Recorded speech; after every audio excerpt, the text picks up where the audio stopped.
Kamusta pong muli mga kababayan? Nagbabalik na naman po ang inyong katambay, si Katambay Manong po. Magkukomento na naman po sa inyo ang inyong lingkod. Samahan niyo po ako mga kababayan. Magandang umaga po muna, tanghali, hapon, gabi, madaling araw po sa atin lahat. Saan man sulok ng bansa o mundo tayo naroon, naway maingatan po tayo lahat mga kababayan. Ito po, umpisahan na po natin mga tambay. Ito pong kukomentuhan natin. Ang walang kamatayan at syempre po, takot na po sila mga tambay kasi po, lumalabas na po ang mga baho. Ang mga baho po nila ay lumalabas na po mga tambay. Umaalingasaw na po. Nakita po natin ang kaganapan. Natutuklasan po mismo ng Korte Suprema kung paano po niwawalang hiya. Niwawalang hiya po yata nila talaga ang ating pera mga kabayan. Pero ito, komentuhan po natin. At napakarami pong nag-aaklas. At meron pang People's Impeachment Movement na binubuo po mga tambay. Itong grupo na to, itong People's Impeachment Movement. At syempre po, ang mga congressman po ay napakakapal po ng mga pagmumukha yata mga tambay. Sila pa ngayon na nangihinayang mga tambay. Ano po ang sabi ng mga congressman? Taong bayan daw po ang nalulugi sa pagkaantala ng impeachment ng Vice President mga tambay. Hindi ba tayo ang luging-lugi? Hindi po ba tayo ang nabubudol ng institusyon ng House of Representatives sa ginagawa po sa pera yata natin? Hindi po ba? Sa napakatagal na panahon, dekada na po. Dekada na po na nakatago ang kanilang libro, mga tambay. At wala po silang liquidation. At wala po silang mga resibo, mga tambay. Di po ba? Ibang klase itong mga congressman natin, mga tambay. Palibasa sila ang nasa hot seat. Napakarami po nila anomalya. Di umano na sumasabog at pumuputok. Puro pera po ang issue nila, mga tambay. Ang institusyon, lalong-lalo ang 2025 national budget, mga tambay. Pero pakinggan pa rin po natin sila, mga kabayan. At komentuhan po natin ang hindi po makakapal ang mga pagmumuka ng mga mambabatas. Hindi po makakapal ang mga kahihiyan. Walang kahihiyan yata. Pakinggan po natin, mga kabayan. Iginagalang ng mga kongresista ang pagbuo ng ilang grupo ng People's Impeachment Movement para ipanawagan ang agarang pagsisimula ng impeachment trial kay Vice President Sara Duterte. Para sa mga mambabatas, taong bayan ang nalulugi sa pagkakaantala ng paglilitis. Yan ang ulat ni Melales Mora. Iginiit ng ilang kongresista na lugi ang taong bayan at isa lang umano ang nakikinabang sa pagkaantala ng pag-arangkada ng impeachment trial kay Vice President Sara Duterte. Ayon kay House Assistant Majority Leader Pami Zamora, nais nang masagot ng taong bayan ang mga isyong ibinabato laban sa Vice Presidente, kaya't sana'y masimulan na ang paglilitis. Dagdag naman ni House Assistant Majority Leader Jude Asidre, tanging si VP Sara lang umano ang nakikinabang sa delay. To be honest, the one to benefit from this is a person in question. Siyempre, ang pangalawang Pangulo. Habang hindi po dinidinig ang impeachment trial, mas lalo kong nagkakaroon ng sense of impunity. Sa kada araw na pinapatagal to, taong bayan ang nawawala ng pag-asa kung saan talaga napunta yung daan-daang milyong piso pinag-uusapan. Lugi ang taong bayan. Sa ngayon, nagkasa na rin ng People's Impeachment Movement ang iba't ibang civic groups para ipakita sa Senado na may public clamor talaga ukol sa impeachment para masimulan na ang paglilitis. Pero tugon dyan ng mga kongresista, Hindi na siguro kailangan ng public clamor, no? Kasi tungkulin at mandato naman ng Senado na dinggin ang anumang impeachment complaint na dumarating sa kanila. If the public feels the need to do it in order to somehow maybe make the Senate hear us, then so be it. Yun naman kung yun ang gusto nilang gawin, wala nang gusto. Yan po mga ni tambay. Davao City Mayor Sebastian Duterte. Yan po mga tambay, ang pahayag po mga tambay. Mayroon pa pala, may pahabol pa pala si Mayor Baste. Pakinggan natin yung habol ni Mayor Baste. Tingnan natin, baka mukhang may habol pa si Mayor Baste eh. Yan natin, naputol ko eh. Wala na yata. Wala na ba? Wala na. Ito naman po yung mga nagrarally po. May mga pari pa yata at madre. Bilang paghanda sa Ash Wednesday bukas, Diba? nagsagawa ng pagsusunog ng palaspas ang conveners ng People's Impeachment Movement, pati na rin ang pamilya ng mga biktima ng extrajudicial killings ng Administrasyong Duterte. Ito'y bilang panawagan na rin sa agad na pagsimula ng impeachment trial ni Vice President Sara Duterte. Iyan at iba pang balita sa ulat ni Gav Villegas. Sinunog ng mga conveners ng People's Impeachment Movement kasama ang mga biktima ng extrajudicial killings noong nakaraang administrasyon ang mga palaspas na gagamitin para sa Ash Wednesday bukas. Ayon sa grupo, ang mga nasabing palaspas ay sumisimbolo sa mga kasalanan ng nakaraang administrasyon. Nananawagan sila sa Senado na agad nang simulan ang impeachment trial laban kay Vice President Sara Duterte. Inaasahan na sa huling quarter ng taon ay lalabas na ang resulta ng pagpunta ng prestiyosong Ayan mga tambay. Nung hindi pa po presidente ang Pangulong Marcos, ang sinusunog po diyan puro po sa mga diktadorya. Sa pamilya Marcos po ang sinusunog nitong mga grupo na ito, na mga supporters po yata ng CPP and PNDF. May mga kaparian pa yata at may kamadrihan mga tambay. Ibang klase po. Pati po yata ang simbahan ay nadadamay na yata sa malalim na pamumulitika ng grupo yata ng CPP and PNDF. Ang tanong ni Kamanong, marami po bang sumusuportang kaparian at kamadrihan sa CPP and PNDF?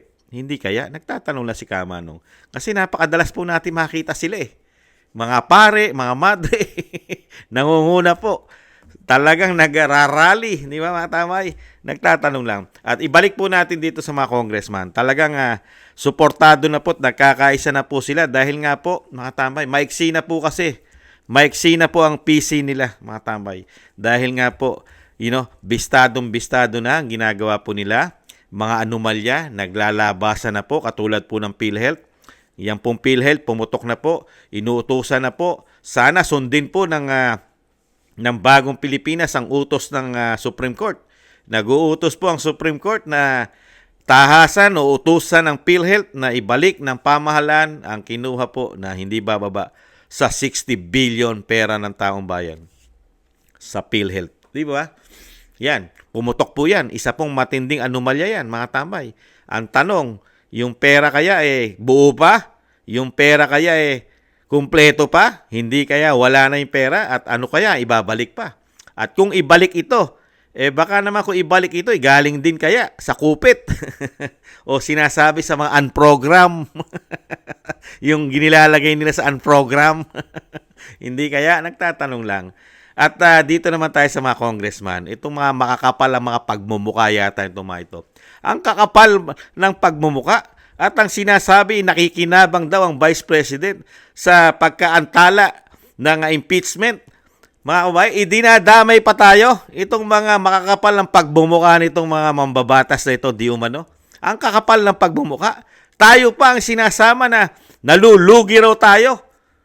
Totoo ba yun na tayo ang nalulugi dahil sa pagkaantala ng impeachment ng Vice President? Di ba nga gustong-gusto nila yan? Dahil ginagawa po nilang pantakip yan sa issue nila. Sino po ba naikinabang ngayon? Dinadala po nila ang issue sa Vice President. Di po ba sila ang unang nakikinabang sa issue? Dahil lahat po ng issue ngayon ay nasa gobyerno. Nasa pera po ang issue ng gobyerno. Lalong-lalo po ang institusyon ng Kamara at Senado. Di po ba? Nasa kanila ang issue. Lalong-lalo ang 2025 national budget na pinag-uusapan na po sa Korte Suprema. Sino po ang unang nakikinabang para mapagtakpan ng issue nila? Si Vice President po ba ang nakikinabang? Hindi po ba sila ang nakikinabang? Kasi inililihis nila ang issue sa PhilHealth, sa 2025 national budget, sa 5,500 flood control, sa pagbebenta ng ginto, sa issue ng PDIC, sa issue ng Maharlika Investment Fund, sa GSIS, SSS, at napakarami pang iba at napakatindi pang issue na panglihis. ay ang issue ng droga ng Pangulong Marcos. Saan nila dinadala? Palagi pagka merong isyong pumuputok sa gobyerno at lalo sa institusyon ng Kamara at Senado, saan nila dinadala ang issue? Sa Vice President at syempre po sa dating Pangulong Duterte. Sino po ang nakikinabang, mga kababayan? Sino po ang unang-unang nakikinabang? Dinadala po nila ang issue sa Vice President. Sino po nakikinabang? Yung napakalalaki pong issue na pumuputok sa kanila, bilyon-bilyon ha. Hindi po daang milyon, bilyon. Pagka kinuwenta mo, trilyon. Sa dami po ng pera na puro po bilyon. Pagka sinuma mo totally o total, bilyon, magiging trilyon-trilyon po yan. Mga kababayan. Kaya sinasabi nga po natin, sila po yata ang sobrang kakapal ng pagmumuka. Mga kababayan, ikumpara mo sa isang vice president. Mga kababayan, tinutuligsa nila ang vice president.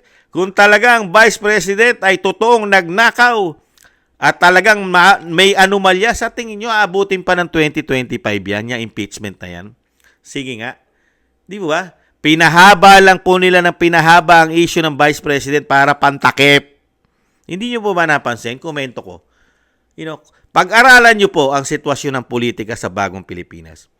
Di ba? Ginawa lang po nila itong pangtakip, pangsangga, panglihis ng issue sa ginagawa po yata nila ng 3 taong korupsyon di umano sa ating bansa. Hindi nyo ba napapansin? Komento ko. Di ba? Napakarami pong pumuputok na issue ng pera. Saan po nila isasanggahin? Bigla po nilang pag-uusapan sa mainstream media ang issue ng Vice President at dating Pangulong Duterte. Hindi nyo ba napansin? Nung pumutok ang sinabi ng Vice President na 2 tao lang ang kumukontrol ng pera ng bansa, di po ba? Impeachment. Tutukan ng impeachment. Di ba? Nagpaputok ang dating Pangulong Duterte na puro istapa ang ginagawa sa pera natin. Ano ginawa ng Quadcom? Imbestigahan yan. Imbestigahan yan. Kasamang ICC. Hindi nyo ba napansin? Sinama pa sa Pogo. Sinama pa sa issue ng China. Binenta raw ng dating administrasyon ng Pilipinas sa China. Pakatitinding mga tao na ito. Binenta. Ibang klase. Talagang sila po kasi ay wala na po kasi silang, wala na silang kapag-pag-asa. Mabantot na sila, mga tamay. At itong mga politiko na ito, karamihan po rito, kung ang kanila pong mga nasasakupan ay matalino, hindi na po mananalo itong mga ito. Mga tambay. Itong mga congressman na ito, never na pong manalo. Kung kasintalino lang po ninyo, mga kababayan, kung kasintalino lang po ninyo, mga kababayan, mga katambay, yung mga subscribers po natin, kung kasintalino lang po ninyo ang mga nasasakupang distrito nitong mga congressman ito, hindi na po natin makikita yan sa 20 Congress. Kaya lang, kung hindi po natin kasintalino ang nasasakupan nila, makikita po natin ulit yan, mga kababayan. Kasi, baka natatapalan ng pera yung mga nasasakupan nila. Pero katulad po natin, malabo pa sila sa sabaw ng pusit. Hindi sila makakabalik sa atin. Yung ginawa po nila sa atin, 3 taon, mahiyahiya naman kayo. Ang kakapal ng pagmumuka naman yata ninyo, mga congressman, mga representative. Ang kakapal. Ibang klase kayo. Saan kayo umuhugot ng kahihiyan? Wala na kayong kahihiyan sa Pilipino. Dinala nyo lang kami sa 3 taon, issue sa pera, issue sa pamumulitika, tapos pera. Tapos ang kakapal ng pagmumukha nyo, nasasabihin nyo pa na kaming taong bayan pa ang nalulugi dahil hindi pa umuusad ang impeachment ng Vice President. Hindi ba kami ang nalulugi sa inyo? Luging-lugi kami sa inyo. Dahil ilang dekada nyo na yata kami pinagluluko. Ginagawa nyo kami mga gago, lalo-lalo sa pera na kinukuha nyo yata sa aming mga tax.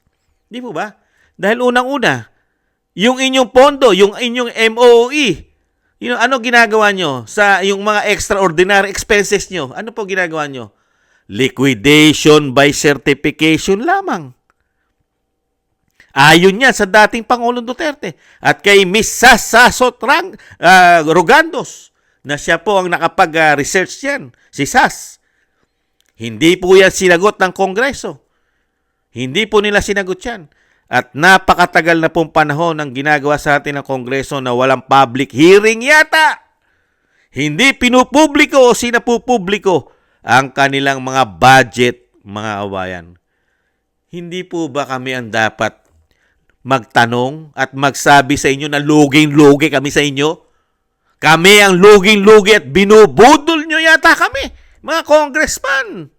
Nagtatanong lang po si Kamanong.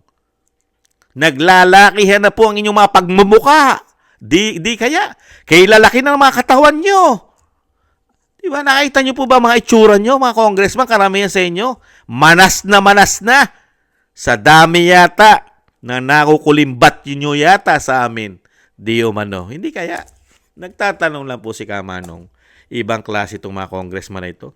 Isa, yung kanilang institusyon ngayon, ang napakaraming issue, dinadala na sa Korte Suprema. Pero, kailangan pa rin nilang itwist. Dalin pa rin sa Vice President, mga tambay. Kasi, alam naman kasi nila, mga kababayan. Alam nila na wala na silang kalalagyan. Ngayon pa, umuugong din sa COMELEC, mga tambay. Nakita po natin, merong isang abogado dyan. Ipinaliwanag po, mga tambay, na malaki ang posibilidad din ng COMELEC ay magamit po sa dayaan, lalong-lalo ang mga machine na gagamitin. Ipinaliwanag na isa nating magiting na abogado, di ba? Na talagang sinasabi po ni Attorney Respicio ng Isabela, isang syudad sa Isabela, na talagang pagka ginamitan ng internet ang ating halalan, lalo sa panahon na tayo bumoboto na, ay doon magkakaproblema na pwedeng madaya ang ating mga boto pagka sinabay na gamitin ng internet noong mga panahon na tayo bumoboto at inilalagay na natin sa machine ng ating mga boto. Di ba? Nakita po natin? Yan lang po kasi ang pag-asa yata nila, mga kabayan. Isiningit lang po natin. Pag-asa lang, yan po kasi pag-asa ng mga walang kapag-asang manalo. Ano po pag-asa nila? COMELEC, di umano. COMELEC, di umano ang pag-asa nila. Pero ngayon, nabigyan po tayo ng isang magiting na abogado na si Attorney Respicio. Magiging matalino na po tayo sa pagboto natin. Talagang titingnan po natin ang gagamitin po nilang machine kung nakakonekta sa internet, mga kababayan, para hindi po tayo maisahan at makabalik ang makakapal na mga pagmumuka nito, mga di umano. Mga sobra pa yata ang kapal sa pagkabuhaya yata, di umano, itong mga ito, mga kababayan. Ang tatapang na mga pagmumuka yata, mga kababayan. Ang kakapal ng pagmumuka, ang kakapal ng hiya, mga kababayan. Mga walang hiya na yata, mga kababayan. Mga walang hiya na yata, mga kababayan. Itong mga ito, mga walang hiya na yata, mga kababayan. Ibang klase, tinutugis mo. 3 taon mo nang tinutugis ang 125 million na confidential fund, mga kababayan. 3 taon na, mga kababayan. Kung yan ay totoo, napakatagal nyo nang na-impeach yan. Unang taon pa lang, tapos na yan. 2023 pa lang, tapos na yan. Bakit pinagtagal pa ng 2024, inabot pa ng 2025? Mga kababayan, hindi ba kayo nagtataka? Kaya nila pinagtatagal dahil napakarami nilang nakulimbat yata at ginagamit ang Vice President. Kawawang-kawawa naman ang mga Duterte. Nakakaawa po, Nagagamit po silang pangtakip. Ginagamit lang po sila pantakip sa nangyayari pong malawakang korupsyon yata sa ating bansa. Isang damukal na korupsyon yata ang ginagawa nila, pero sa mga Duterte po nila, ibinibintang pa yata at talagang ang mga Duterte pa ang pinasasama nila. Samantalang sila ang nakikitaan ng mga Pilipino na walang ginawa ng 3 taon.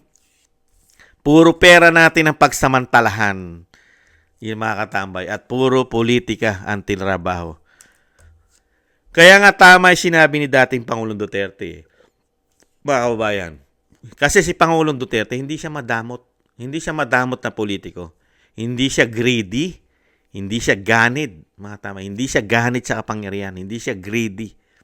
Nakita niyo po, napakaganda yung last time na pahayag niya nung sa kanilang rally. Di ba? Ano sabi niya? Kung itong administrasyon na ito, di ba? Kung natatandaan nyo, kung itong administrasyon na ito ay nagawa yung kanilang mga promises, ano po yung mga promises nila? Napababa nila ang bilihin. Napaganda nila ang ekonomiya. Di ba? Napababa nila ang mga gastusin natin. Napababa nila ang krimen. Napababa nila ang droga, lalong-lalo ang mga gumagamit ng droga. Ano sabi ng dating Pangulong Duterte? Iboto natin sila. Iboto natin sila kung nagawa nila yon. Di ba? Napababa nila lahat, pati korupsyon. Iboto daw natin. Ano po, nakakita ba tayo? Wala po yata tayong nakita. Ang nakita po natin, puro pera ang issue, mga tambay. Puro pera, mga babayan. Wala tayong magagawa. Wala kasi yata pumapasok na investment sa atin eh. Kaya po talaga magkakanda leche-leche ang bansa natin. Kung wala pong pumapasok na malalaking investor sa ating bansa, talaga pong manganganib ang mga pera po natin. Katulad po niyan, PhilHealth. Pati po ang ginto natin, manganganib po yan. Dahil wala po yata pumapasok na mga investor eh. Saan ka kukuha ng malalaking pera na kinukuha nila? Kaya nga halos lahat ay kinuhanan na nila ng pera, mga tama. Hindi nyo ba napansin? Kinuhanan na nila lahat ng pera, ang ating mga bangko, pati ang ating mga retirement, pati ang ating health system. Hindi nyo ba napansin? Pinagkukuha na nila, mga kabayan. Kasi wala eh. Olats eh. Olats ang ekonomiya natin. Olats tayo sa mga mag-i-invest sa atin. Walang mga investor na malalaki eh. Nakita nyo po ba? Sino po mag-i-invest sa ating bansa? Laganap ang korupsyon. Laganap ang krimen. Laganap ang droga. Napakataas ng kuryente. Sino pupunta mag-i-invest dyan? Napakataas ng, napaka-corrupt at nahandyan pa ang red tape. Nahandyan pa ang CPP and PA. Ang bihirang buhay yan. Di ba? Mga politiko, grabe. Grabe sila. Grabe yata sila magnakaw. Di ba? Sino pupunta dyan na mamumuhunan sa bansa mo kung ganyan? Tapos, may issue pa ang Pangulo ng Pilipinas na gumagamit ng droga. Bangag daw! Ayon kay Kati Binag at kay dating Pangulong Duterte. Sino ang maglalakas loob na mag-invest sa atin? Tapos makikita ng mga investor na ganitong lang klase ang mga politiko sa ating bansa. Ganito lang ang ipagmamalaki natin sa ibang bansa na ang klase ng politiko natin katulad ng institusyon ng Senado at Kamara. Ganito lang ang tinatrabaho sa atin sa Pilipinas. Puro pamumulitika at puro pera ang issue. Unbelievable. Di ba? Dadaanin mo lang sa tawa, mga tamay. Dadaanin mo lang sa tawa. Pero napakasakit sa damdamin, mga tamay. Dahil hindi po basta-basta pera ang natutuklasan po natin. Hindi po piso lang ang pinag-uusapan. Hindi po piso. Mga bayan. Pero nakita po ba natin nag-imbestiga? Wala eh. Wala na rin po tayong ahensya ngayon. Wala na rin po departamento na tutugis sa mga korupsyon. Hindi po katulad nung panahon ni dating Pangulong Duterte. Merong isang departamento na tinutugis sa mga korap na mga politiko at goods na sa gobyerno. Di ba? Anti-corruption. Pero ngayon, meron po ba? Mukhang wala eh. Wala tayong nabalitaan na tinutugis at iniimbestigahan ang mga korupsyon ng 3 taon pa lang yan. 3 taon pa lang. Ibang klase. Kaya po dito mga tambay, hindi po nila titigilan yan. Nagsanib puwersa na po kasi yan eh. Nakita po natin, CPP, NPA, NDF, nakakita ka pa ng mga madre, nakakita ka pa ng mga pare, mga babayan. No, buhay na buhay silang lahat. Kasi takot na takot po talaga sila eh. Yun mga kabayan, takot na po sila sa sarili nilang multo. Diba? Natatakot po kasi sila, mga kabayan. Kasi sila yung mga marami pong anomalya yata, mga kabayan. Kaya natatakot po yan, lalo pag nakapwesto po kasi ang mga Duterte, mga kabayan, 100% marami pong mawawalang mga politiko diyang korap sa ating bansa. Magsisitakbo po yan. Magsisilipad po yan.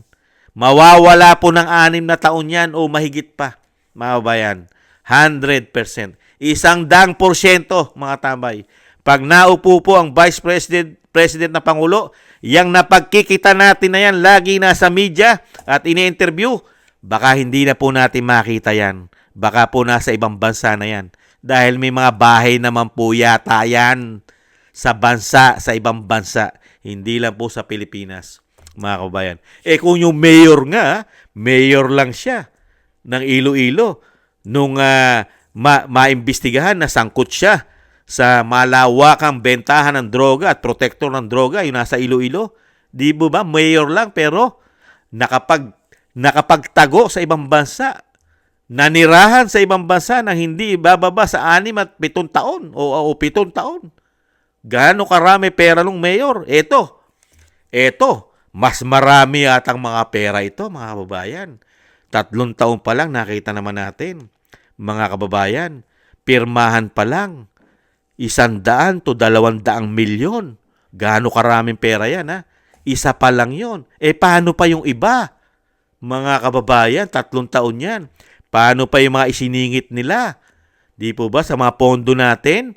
Nakita naman natin, pumutok yung 2025 national budget natin, napakaraming blanco. Paano pa yung 2023? Paano pa yung 2024? Gaano kaya kalalaki ang nakupit nila dyan? Hiyang-hiya naman tayo sa mga ito, ang kakapalyata ng pagmumukha nila. Para sabihin pa na ang taong bayan ay nalulugi sa pagkaantala ng impeachment ng Vice President. Samantalang kami, pagka ang tinanong ay taong bayan, ang pagtinanong ay tayo. No, naiinip na kami kung kailan kayo ma-abolish. Di umano. Di po ba? Yan po ang damdamin ng mga Pilipino. Pag tinanong mo, kami ang naiinip kung kailan kayo ma-abolish. Di umano. At kung kailan ma-abolish ang inyong institusyon. Di umano, mga tambay. Di po ba? Sa mga natutuklasan natin, yan po ba'y nangyari sa panahon ni dating Pangulong Duterte? Nangyari po ba ito ng 3 taon? Nakita niyo po ang pagkakaiba? 3 taon tayong tinarabaho ang pera natin. Tinarabaho ang ginto natin, tinarabaho. Pera natin, ginto natin, tinarabaho. At dinala tayo sa politika, 3 taon. Ano po ang ginawa ng 3 taon ni dating Pangulong Duterte? Napakarami po niyang ginawang pagbabago at proyekto. Nakita ng Pilipino yung impact. Yung impact, di ba? Pati paglilinis ng mga babaho nilang ilog at dagat sa Metro Manila nalinis. Di ba? Pati ang Boracay na isama na natin. Gumanda at luminis. Sila, ano achievement nila ng 3 taon? Una-una, issue, droga. Ang Pangulo, achievement. Nakapagbenta ng ginto. Pinasukan natin ang investment ng Maharlika Band. Ayan, achievement nila yan. 5,500 flood control, achievement nila yan. Paglipat ng pera sa PhilHealth, achievement nila yan. Yan naman ang pagkikita natin, achievement nila eh. Di ba? I-zero mo ang subsidy ng PhilHealth, achievement. Di ba? Yung sinasabi ni dating Pangulong Duterte, na inistapa tayo, achievement yon. Napakaraming istapa raw ang ginawa sa pera natin, achievement nila yon. Di ba? Mismo ang dating Pangulong Duterte na nagsabi niyan. Mga kababayan, kaya po dito po sa ginawa po nila, hiyang-hiya naman tayo sa mga congressman na ito. At hiyang-hiya rin po tayo sa mga nagwewelga pa. Idinawit pa ang simbahan. Mga bata, pati ang Aswen, ano ba tawag dyan? Ash Wednesday ba tawag dyan, mga tambay? Yung sinusunog yata yung mga, I don't know. Tapos pinapahid po yata yan, di po ba? Sa noo. Pagka Ash Wednesday na po ba yan? Ang tawag dyan.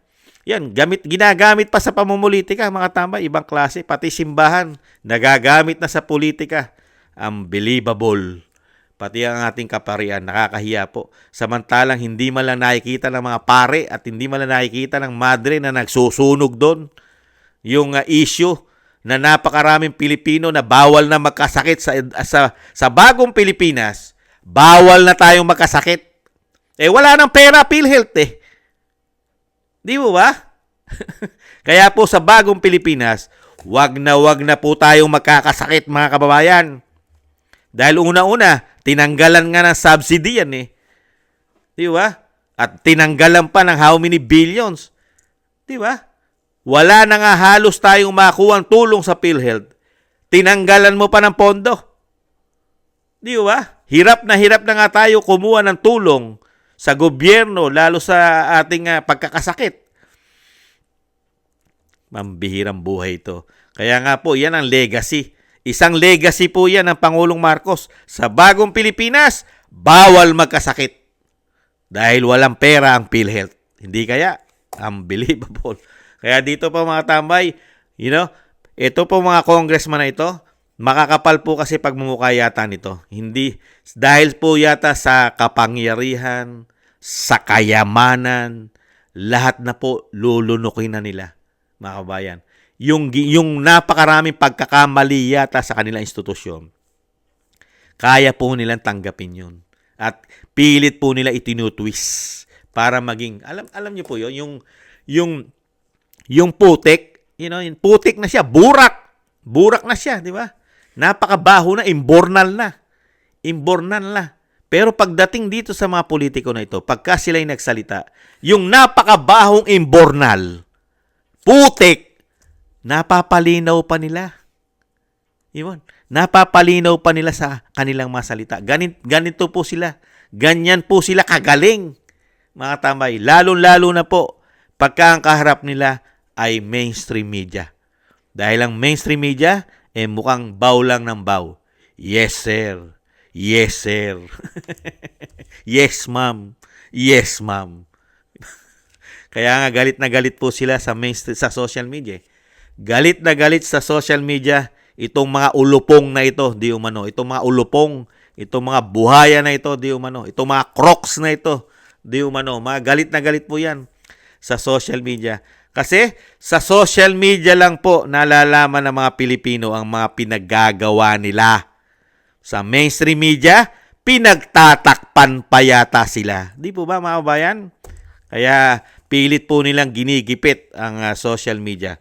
Pilit po nilang ginigipit at parang may martial law. Ginagawa po nilang martial law ang nasa social media at pilit po nilang ginigipit. At gusto po nilang patakbuhin sa kanilang mga palad ang mga vlogger, kontrolin, diktahan ang mga gagawin nito. Kailangan kontrolin, di ba? Hindi po natin papayagan yan, mga tambay. Demokrasya po ang ating bansa. Ang ating bansa ay demokrasya. Hindi po tayo katulad ng Korea, ang North. Hindi po tayo North Korea para magkaroon tayo ng mga ganitong klaseng politiko sa ating bansa. Mga kabayan, pagka ganyan ang attitude ng mga politiko natin, lumipat na po kayo sa Korea, sa North. Bagay na bagay po yung mga idea nyo sa North Korea. Yung inyong mga pagkitil sa aming kalayaan. Lalo-lalo na aming freedom of expression at freedom of speech. Di po ba, mga kabayan? Ibang klase kayo. Napakarami na nating batas para sa sinasabi po na kung ikaw ay aagrabyaduhin at gagawan ka ng mga maling pamamahayag at maling balita at paninira, sinasabing fake news, may mga kaso na riyan, pero kikitilin pa rin nila, mga kababayan. Kaya nga po ano sinasabi? Ang taong bayan ang nalulugi sa pagkaantala ng impeachment ng Vice President. Pero pag si Kamanong ang tinanong mo, si Kamanong ay inip na. Mga kababayan, inip na ako dahil napakarami ng nalugi. Sobra nang nalugi sa atin, sa mga hinayupak na ito, di umano, mga tambay. Sobra-sobra na. Nagkamal-kamal na sila. How many years na po silang sobra-sobra na nagkamal ng isang damukal na kayamanan sa atin. Kaya mga tambay, kaya kung tayo ang tatanungin, isa lang po ang hiling natin mga tambay. Kailan kaya sila ma-abolish lahat? Hindi naman po masamang mahumiling. Ibabalik lang po natin.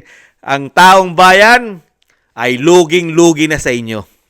Sobra na kaming lugi. Sobra nyo na kaming binubudol at binubudol na namang muli. Mahiya naman kayo. Tamaan naman, baka naman kayo tamaan na ng kidlat at kulog.